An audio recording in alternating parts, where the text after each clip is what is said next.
Okay, let's unpack this. We're diving into the topic you brought to us using that stack of articles and research, your notes you shared. Right.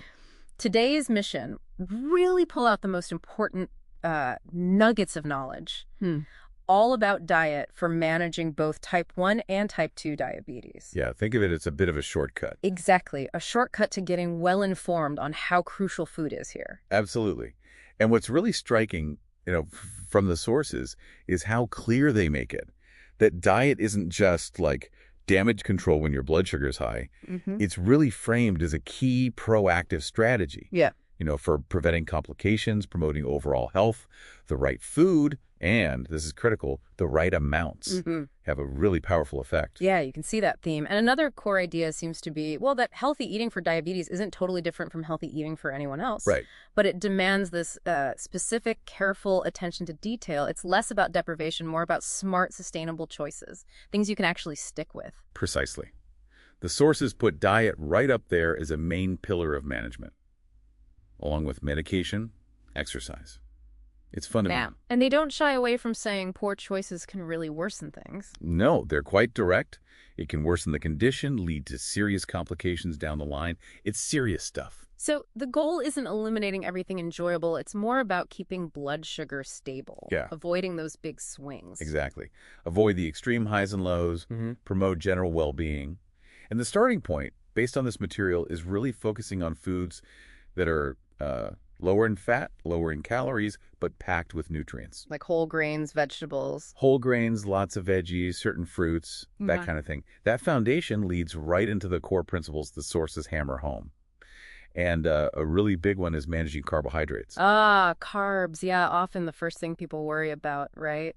Sometimes feels like the enemy. Well, and the sources clarify they're not the enemy, Right. but they definitely have the biggest impact on blood sugar. More than protein or fat. Oh. The key message that comes through is that the type of carb and the quantity, that's what really counts. And they're in so many things. Oh, yeah. Grains, bread, pasta, obviously. But also milk, sweets, fruits, starchy vegetables. So the advice isn't zero carbs then. It's more about cutting back overall. Exactly. Reducing is key. The sources mention too many carbs can worsen insulin resistance. But your body does need carbs for energy. So it's about being strategic, not total elimination. Okay, and this is where your sources bring in something really important for understanding how carbs work, this thing called the Glycemic Index, or GI. Yes. Understanding the GI is pretty crucial according to this. It's basically a measure of how fast carbs break down, turn into sugar, and then get into your bloodstream. So some are faster than others. Much faster. Low GI foods raise blood sugar more slowly, more gently. High GI foods cause a quicker spike. Gotcha. The sources even give a comparison. Pure sugar gets absorbed like 100% in maybe 15 to 30 minutes. Super fast. Whereas rice or starch products, they're a bit slower. Still fast. Maybe 90, 100% absorbed, but over, say, 30 to 90 minutes. So managing that speed, that rate the sugar hits your system, that's vital. Absolutely vital for good control. And the material points to examples of those lower GI carbs. Things like whole grain bread, beans, non-starchy veggies, spinach, broccoli, tomatoes, that sort of thing. Okay, so if speed is key, is there anything in food that kind of acts like a brake, slows that sugar down? There is, and it's fiber. The sources really position fiber as a natural blood sugar manager. How does it do that? Well, it physically slows down how quickly sugar gets absorbed into your bloodstream. Yeah. That's fundamental for keeping things stable, preventing those really sharp spikes you can get after eating. So it's not just about, feeling full or digestion. It actually works on the sugar directly. It has a direct mechanism, yeah.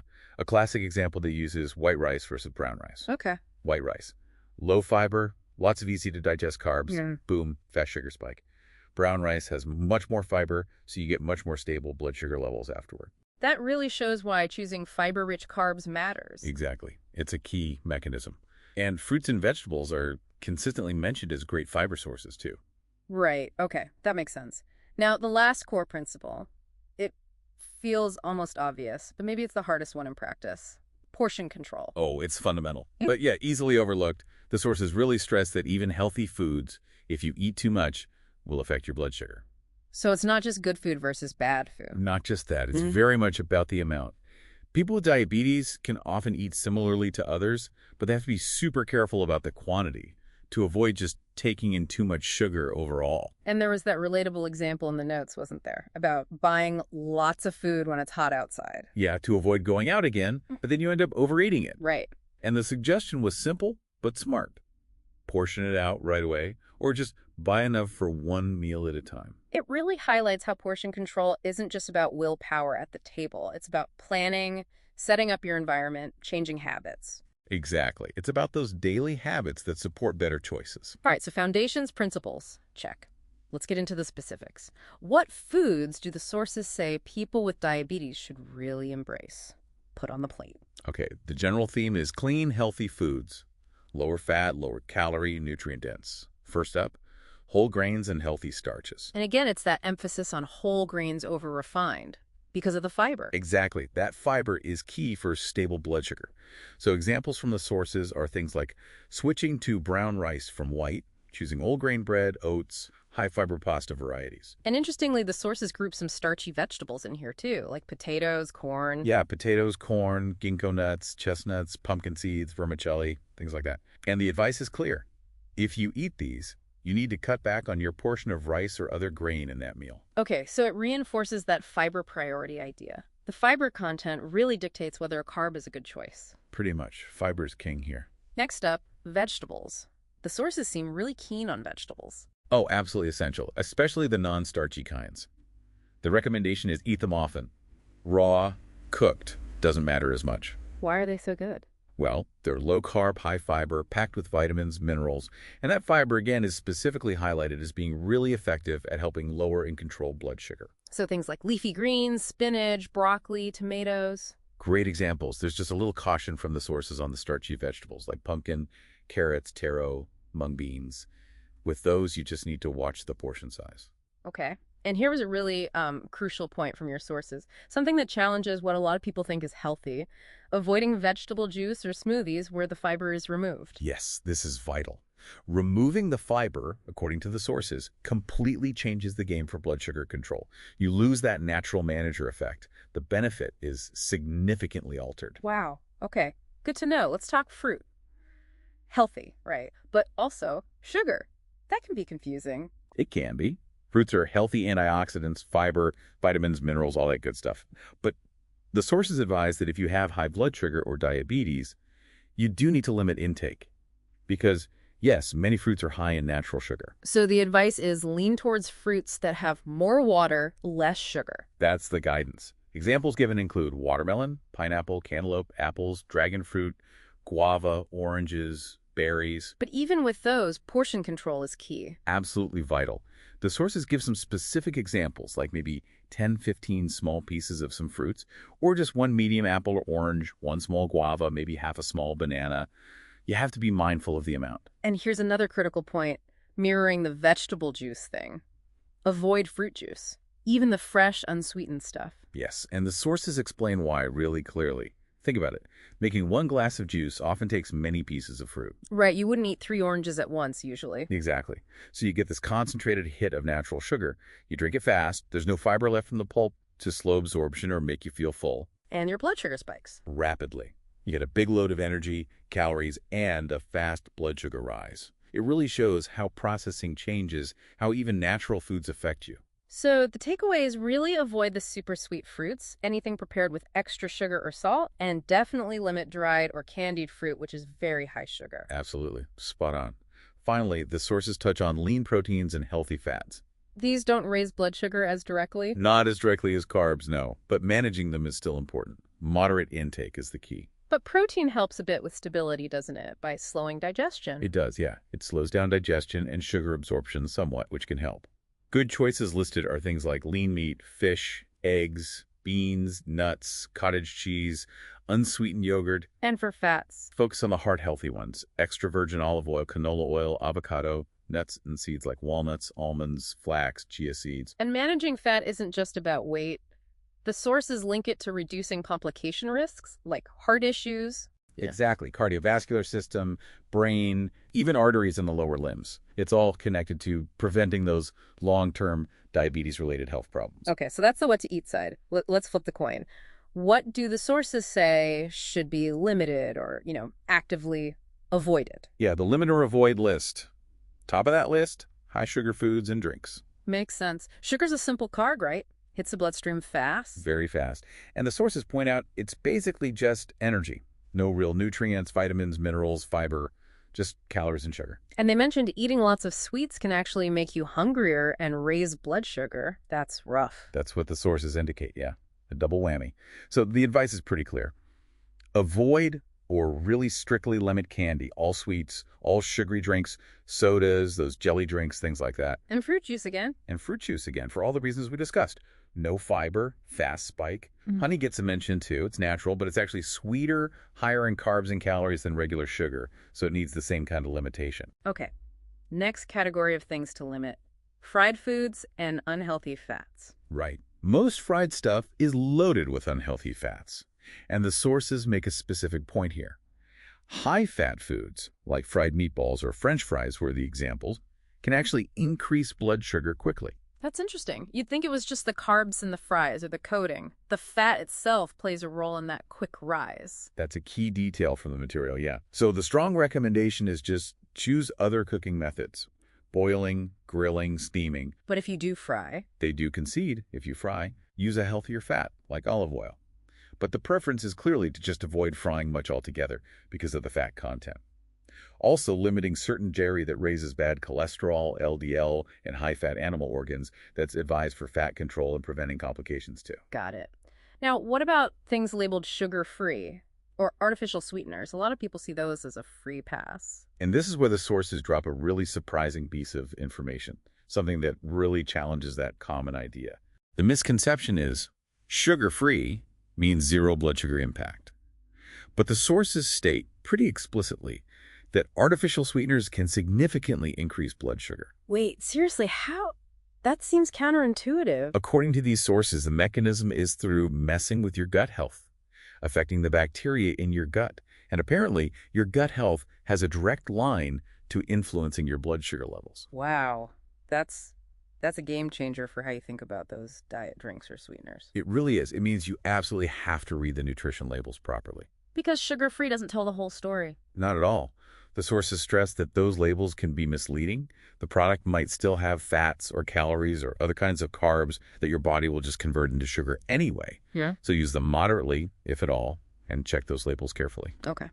And the last category on the avoid list, packaged and processed foods. Yeah, a strong recommendation here to avoid these, especially if you have type 2 diabetes or even just for prevention. They're often high in fat, which contributes to obesity, high blood pressure. Makes losing weight harder, I imagine. Exactly. Plus, they're often full of those unhealthy fats that raise bad cholesterol, lower the good kind, and just generally contribute to health issues. The material even links eating a lot of packaged food to body inflammation, which they suggest could potentially even lead to diabetes itself. Okay, that's quite a list to be mindful of. Let's shift gears a bit now to the practical side. What daily management tips did you pull from the sources? Okay, practical tips. First one, meal planning and carb counting. Just planning ahead helps make better choices. Definitely. Helps you stay consistent with healthy eating, and it really helps manage the amount of carbs you're getting. And carb counting itself, that's especially useful for type 1, right? For finer control. Yes. The sources highlight it for type 1 for achieving better control, avoiding those really big highs and lows which have long-term consequences. But generally, it's about just being more aware of which foods are high in sugar, choosing to eat them moderately, and crucially, not stacking multiple high-sugar foods together in one meal. What about skipping meals? I could see someone thinking, oh, I'll just skip lunch to keep my sugar down. Bad idea. Huge bad idea, according to the sources. This is another one of those counterintuitive findings. Really? Why? They're very clear. Skipping meals is bad for blood sugar. When you skip, your liver goes, uh-oh, no fuel coming in, and releases stored sugar glycogen. Plus, your body releases stress hormones like cortisol. And that raises blood sugar. Exactly. The sources state these reactions actually cause your blood sugar to go higher than if you'd just eaten a balanced meal. That is a genuine moment. Your body's reaction is the opposite of what you'd logically think. Precisely. So the recommendation from the sources is a more regular eating pattern, maybe small amounts every 3 to 4 hours. Keeps things more even. Yeah, they suggest it helps boost metabolism, prevents those big sugar swings, and might even help burn fat more effectively. Regularity seems really important. Yeah. And alongside that, Staying hydrated. Drink clean water, especially when it's hot. 0 calories, 0 sugar, just supports everything your body does. And monitoring blood sugar itself, obviously crucial. Absolutely essential for day-to-day management, for preventing complications long-term. The sources really push checking regularly and recording the results. Not just in the morning. No, definitely not just fasting levels. Check after meals, too. That's how you learn how different foods, different activities affect your body specifically. Better daily control leads directly to better A1C results over time. And it's not just about sugar numbers, is it? Your sources mention blood pressure and lipids, too. Correct. The material stresses that managing BP and blood fats, lipids, is just as crucial. Why? To reduce the really significant risks of heart disease and stroke, which are unfortunately common complications with diabetes. So practical advice there is like, watch the salt intake. Yeah, reduce salt, less pickled food was an example. Get your lipids checked at least once a year. Talk to your doctor about the results. Managing sugar, BP, and lipids together is presented as absolutely vital for overall health and preventing those common serious complications. Okay. Finally, the sources tackled some common myths, some misconceptions about diabetes and diet. Always good to clear those up. Yeah, busting myths is so important for people to manage things effectively. Myth 1 they addressed. Eating tons of sugar by itself directly causes diabetes. And the truth is, More complicated. According to the sources, high sugar intake is definitely a factor, but it's not the only cause. It usually works together with other things like being overweight, high blood pressure, not being active enough. okay. Myth 2. People with diabetes have to avoid all sugar, like completely forbidden. And the sources say, nope, not necessarily true. Total elimination isn't usually required if your overall sugar intake is managed properly and you combine it with exercise. Strict restriction can backfire sometimes, can it? It can. It can lead to cravings, maybe overeating later. The sources suggest small amounts of sugar can be okay, especially if they're part of a balanced meal, maybe with protein, which, as we said, helps slow down that sugar absorption. Right. And the last myth. If you're taking diabetes medication, you can basically eat whatever you want now. A big emphatic no from the sources on that one. They really underscore that effective management needs the medication, working with consistent diet and lifestyle choices. Eating poorly actually makes the medication less effective. They have to work together. So as we kind of wrap up this deep dive, the big picture that emerges from all this material you provided isn't really about harsh restrictions, is it? Not at all. It's more about building this foundation for healthy living through making informed, smart choices about food. Exactly. If we pull it all together from your sources, the main takeaways are really understanding how carbs work, especially the glycemic index, appreciating the power of fiber, mastering portion control, then consciously building your diet around whole grains, lots and lots of vegetables, lean protein, healthy fats, and being just as conscious about avoiding or limiting the high sugar stuff, the fried foods, the heavily processed items. And embedding those practical habits like eating regularly, not skipping meals, and keeping a close eye on your numbers through monitoring. Right. Those habits are key. And while these guidelines from the sources are powerful, they also implicitly, and sometimes explicitly, reinforce that talking to your doctor or maybe your registered dietitian is absolutely vital. For that personalized plan. Always. Everyone's different. Get guidance tailored to your specific needs. But, if this deep dive shows anything, it's just how interconnected everything in the body is. Yeah. Thinking about that really surprising point about artificial sweeteners potentially affecting blood sugar through gut health. Right. Who knew? Or that counterintuitive thing about skipping meals actually raising sugar levels. Right. It really makes you wonder, doesn't it? What other, maybe less obvious connections are there Yeah. between seemingly small daily choices we make about food and our long-term blood sugar control? That's a fascinating thought to end on. It really drives home that managing diabetes isn't just one thing. It's truly a holistic effort that benefits from digging deeper and understanding these complex interactions.